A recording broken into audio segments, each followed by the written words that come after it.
Saya akan menjelaskan tentang IPO atau Initial Public Offerings. IPO menurut Keputusan Menteri Keuangan Republik Indonesia Nomor 859 KMK 01/1987, IPO yakni penawaran surat berharga untuk pertama kali kepada pemodal selama masa tertentu sebelum surat berharga.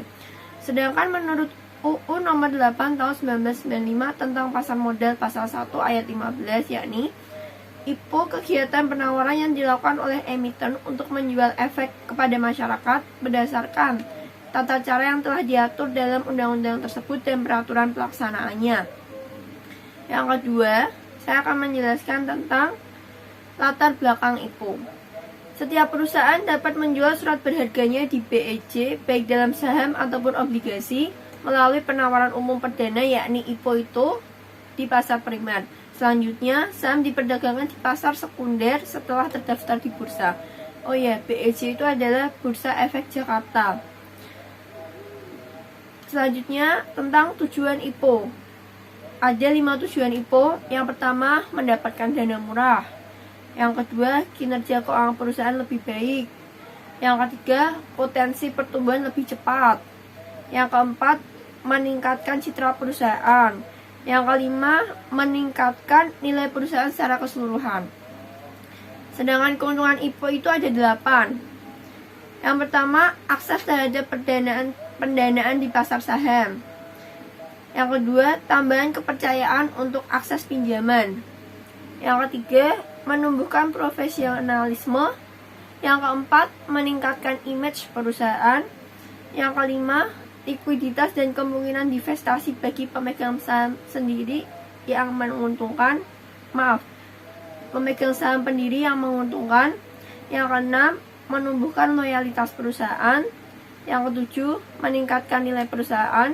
Yang terakhir, kemampuan untuk mempertahankan kelangsungan hidup insentif pajak. Lalu, metode IPO itu ada 2. Yang pertama, firm commitment. Yang kedua ada best effort. Firm commitment yakni underwriter membeli surat berharga dengan harga yang lebih rendah dari harga penawaran dan menanggung resiko atas tidak terjualnya surat berharga tersebut. Umumnya IPO di BEC dilakukan dengan metode ini, yakni firm commitment. Yang kedua, best effort. Underwriter hanya bertindak sebagai agen yang menerima komisi untuk setiap saham yang dijual. Underwriter secara legal terkait untuk menggunakan usaha terbaiknya untuk menjual surat berharga pada harga penawaran yang telah disepakati.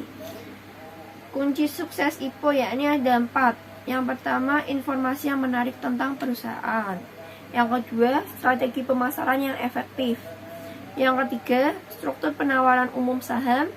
Yang keempat, pemilihan waktu yang tepat untuk go public. Selanjutnya ada mekanisme IPO. Yang pertama ada tahap pra-emisi perusahaan. Yang kedua ada tahap emisi penawaran. Yang ketiga ada tahap setelah emisi. Tahap pra-emisi perusahaan yakni melakukan kajian mendalam terhadap keadaan keuangan, aset, kewajiban pada pihak lain, dan kewajiban pihak lain terhadap perusahaan dan rencana penghimpunan dana. Yang kedua, tahapan emisi penawaran oleh sindikasi penjamin emisi dan agen penjual di pasar primer dan penjatahan kepada pemodal oleh sindikasi penjamin emisi dan emiten di pasar primer, serta penyerahan efek kepada pemodal di pasar primer.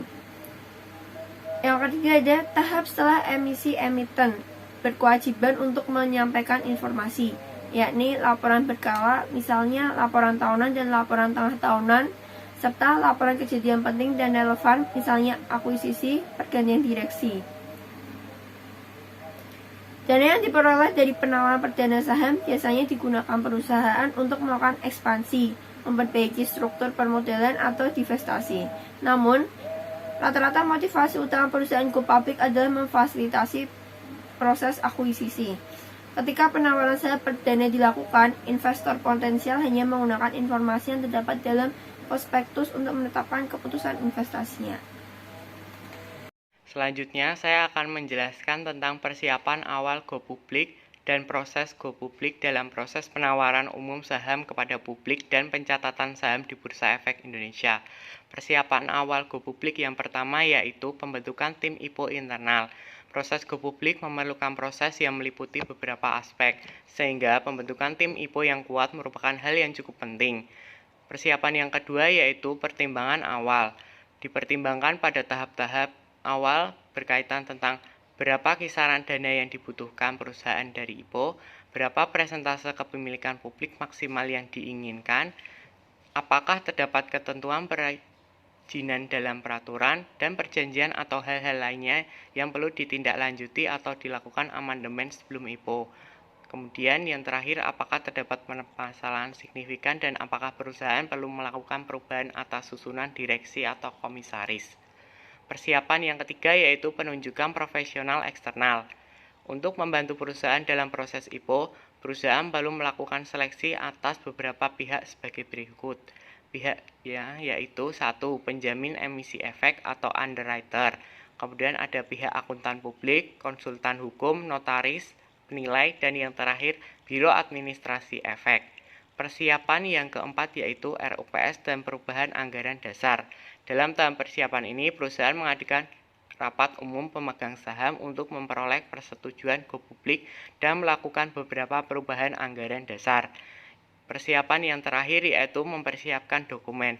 Untuk go publik dan mencatatkan sahamnya di Bursa Efek Indonesia, perusahaan terlebih dahulu menyampaikan pernyataan pendaftaran kepada OJK dan permohonan pencatatan saham kepada Bursa Efek Indonesia dengan mempersiapkan beberapa dokumen yang diperlukan. Selanjutnya yaitu proses go publik. Proses go publik sendiri yaitu bagian yang ada di PPT. Proses go publik sendiri diawali dengan tahap persiapan awal dan persiapan dokumen. Dalam tahap ini, perusahaan membentuk tim internal. Tim internal terdiri dari orang-orang yang menguasai aspek keuangan dan aspek legal. Tim ini akan bekerja sama dengan para profesional yang ditunjuk perusahaan untuk membantu proses IPO, khususnya dalam mempersiapkan dokumen prospektus. Kemudian menunjuk underwriter, pihak yang membuat kontrak dengan emiten untuk melakukan penawaran umum bagi kepentingan emiten dengan atau tanpa kewajiban untuk membeli sisa efek yang tidak terjual. Selanjutnya, mempersiapkan dokumen-dokumen yang diperlukan untuk disampaikan kepada Bursa Efek Indonesia dan OJK. Proses yang kedua yaitu penyampaian permohonan perjanjian pendahuluan pencatatan saham ke Bursa Efek Indonesia.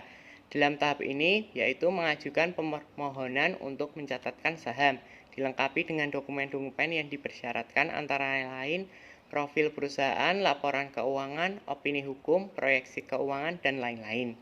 Selanjutnya yaitu menyampaikan permohonan pendaftaran saham untuk dititipkan secara kolektif atau scriptless di Kustodian Sentral Efek Indonesia atau KSEI.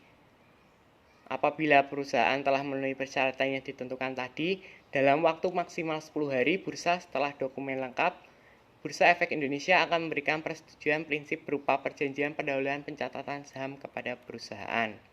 Proses yang ketiga yaitu penyampaian persyaratan pendaftaran ke OJK. Dalam tahap ini, OJK melakukan penelaahan. OJK memastikan bahwa semua fakta material tentang penawaran saham, kondisi keuangan, dan kegiatan usaha perusahaan diungkapkan kepada publik melalui prospektus. OJK akan memberikan pernyataan efektif setelah perusahaan menyampaikan informasi mengenai harga penawaran umum saham dan keterbukaan informasi lainnya. Apabila pernyataan pendaftaran perusahaan telah dinyatakan efektif oleh OJK, perusahaan mempublikasikan perbaikan atau tambahan informasi prospektus ringkas di surat kabar serta menyediakan prospektus bagi publik atau calon pembeli saham serta melakukan penawaran umum. Proses yang keempat yaitu penawaran umum saham kepada publik.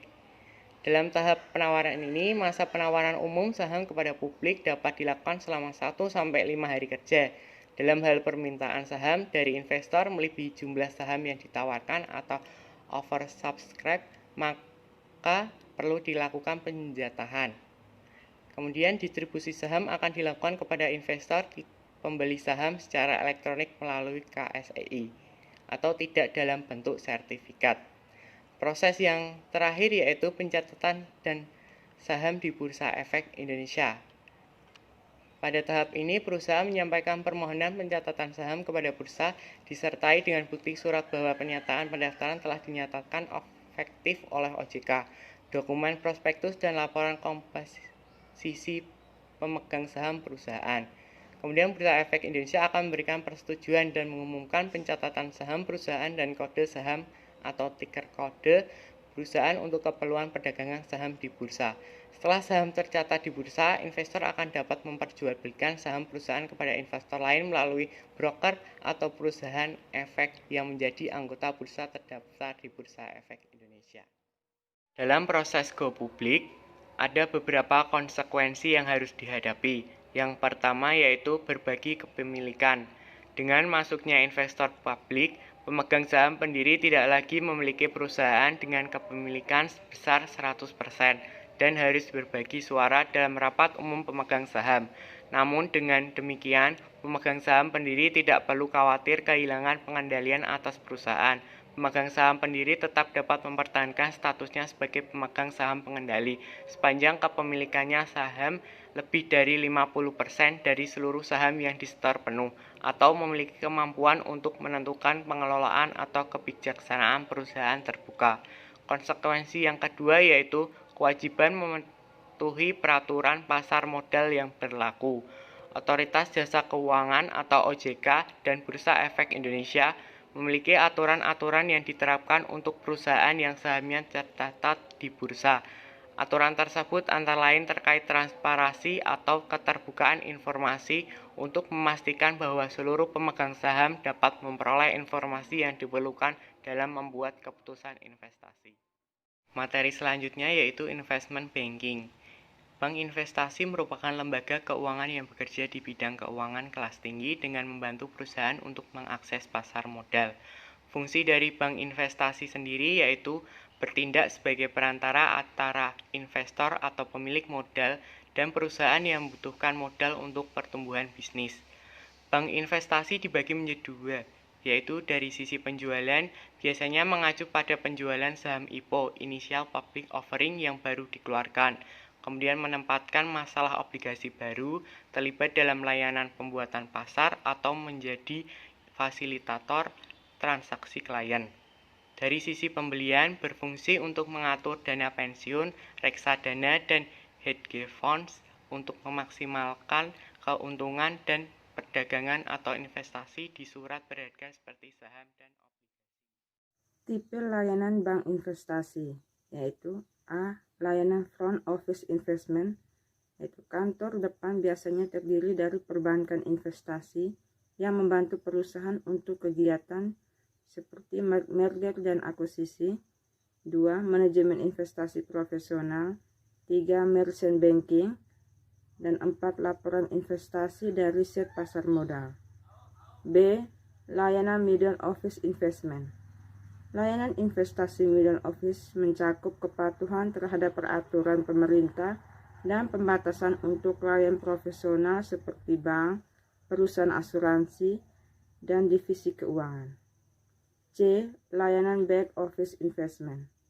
Back office ini menangani 1. Konfirmasi perdagangan. 2. Memastikan bahwa sekuritas yang benar dijual, dibeli, serta diselesaikan dengan jumlah yang benar.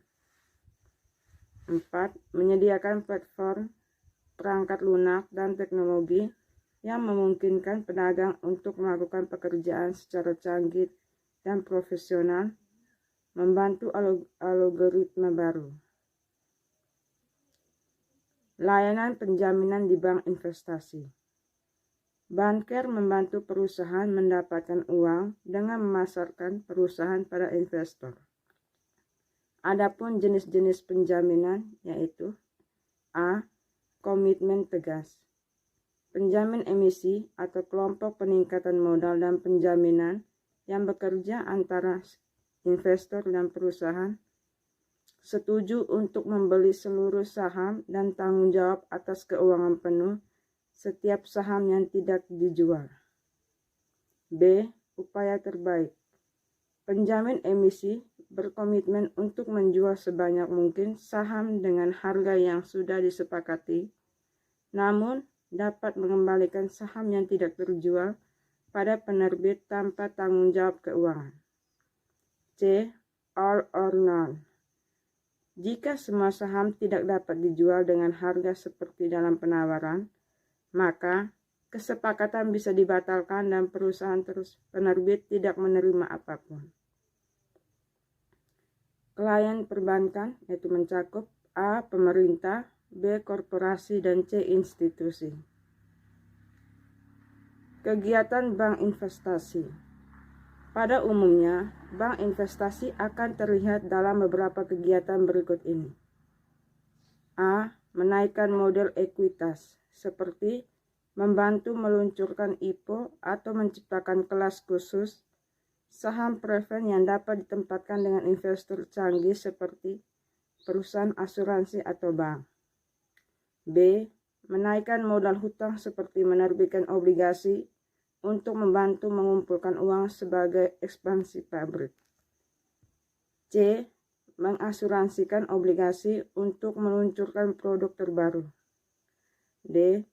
Terlibat dalam perdagangan eksklusif di mana tim manajer uang in-house berinvestasi atau memperdagangkan uang perusahaan sendiri untuk akun pribadi. Finansial. Penentuan harga saham penting dilakukan bagi perusahaan yang akan melakukan penawaran umum, perdana, atau IPO. Karena perusahaan yang melakukan IPO ingin mendapatkan keuntungan yang maksimal dengan cara menjual saham dengan harga yang tinggi dan juga untuk menghindari underpricing. Underpricing mengacu pada harga penutupan saham untuk hari pertama lebih tinggi daripada harga saham saat penerbitan yang dibayar oleh investor. Dengan semakin tingginya tingkat underpricing, berarti semakin banyak uang yang sebenarnya dapat diperoleh oleh perusahaan. Menurut Jumingan 2011, keberhasilan suatu perusahaan diukur dengan menggunakan kinerja keuangan. Kinerja keuangan adalah gambaran kondisi keuangan bagi perusahaan pada suatu periode tertentu, baik menyangkut aspek penghimpunan dana maupun penyaluran dana, yang biasanya diukur dengan indikator kecukupan modal, likuiditas, dan profitabilitas. Keuangan berkaitan dengan IPO menurut para ahli. Menurut Susilowati 2010, informasi dan keuangan adalah informasi di luar informasi keuangan perusahaan, seperti reputasi underwriter, reputasi auditor, dan umur perusahaan. Menurut Saputra dan Suaryana 2016, informasi keuangan dapat berupa laporan keuangan yang bisa digunakan sebagai bahan penilaian kinerja perusahaan. Adanya laporan keuangan diharapkan dapat membagikan informasi yang berguna bagi investor. Pengukuran tingkat underpricing. Pengukuran tingkat underpricing perusahaan dalam informasi keuangan dapat dilakukan dengan cara 1. Menganalisis rasio keuangan, yaitu dengan melihat tingkat profitabilitas dan financial leverage perusahaan. Rasio keuangan menjadi alat analisis keuangan dengan memakai data dari laporan keuangan perusahaan.